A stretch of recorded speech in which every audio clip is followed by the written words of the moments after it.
بسم اللہ الرحمن الرحیم۔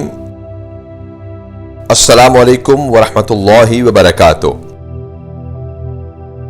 نرم مزاج، نرم طبیعت اور نرمی سے بات کرنے والے پر جہنم کی آگ حرام ہے اور وہ آگ پر حرام ہے۔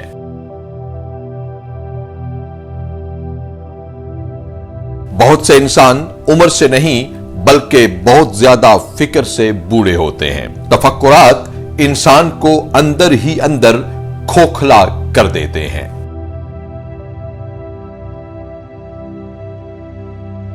اللہ پر توکل کرنے اور اس کا تقوی اختیار کرنے والوں کے لیے اللہ پاک خود راستہ بنا دیتے ہیں۔ انہیں ایسے اسباب ملتے ہیں جو ان کے وہم و گمان میں بھی نہیں ہوتے۔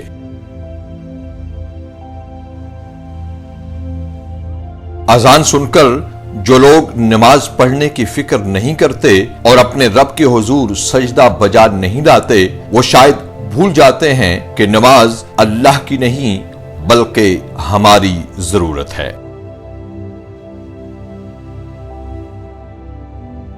کسی بھی غلطی پر جو انسان سچے دل سے معافی مانگ چکا ہے، اس کو اسی غلطی پر تانا دے کر نیچا کبھی نہ دکھاؤ، وگرنہ یاد رکھو تم بھی انسان ہو اور تم سے بھی غلطی ہو سکتی ہے۔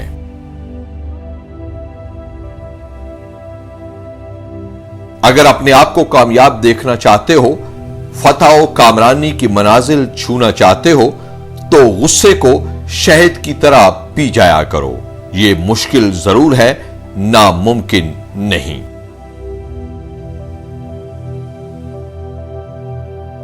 زندگی میں رحمت و برکت کے خواہش مند ہو تو اللہ کی نافرمانی سے ہمیشہ بچتے رہو، کیونکہ نافرمانی میں رحمت کی امید نادانی ہے۔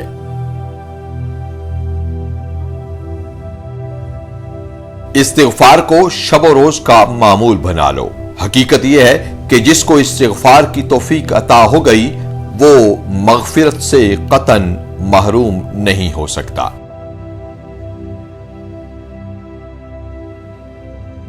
پھول کی طرح زندگی گزارو جو اس شخص کو بھی خوشبو دیتا ہے جو اسے توڑ کر مسل دیتا ہے۔ ہاں، برائی کا جواب بھلائی سے دو۔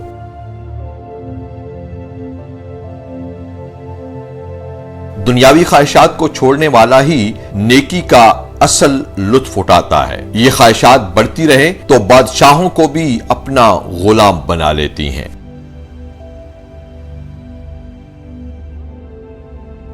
ہے نا عجیب بات، بدن کی چربی پگھلانے کے لیے مشینوں پر گھنٹوں ورزش، مگر گناہوں کا وزن کم کرنے کے لیے رب کے سامنے 2 منٹ بھی کھڑا ہونا مشکل ہو چکا ہے۔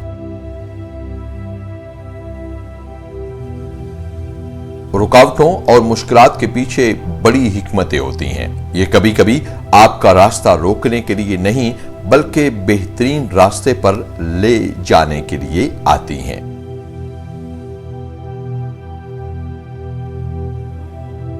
ویڈیو دیکھنے اور حوصلہ افزائی کا بہت شکریہ۔ اپنا اور سب اپنوں کا بہت خیال رکھیے۔ خوش رہیے اور خوش رکھیے۔ والسلام مع الاکرام۔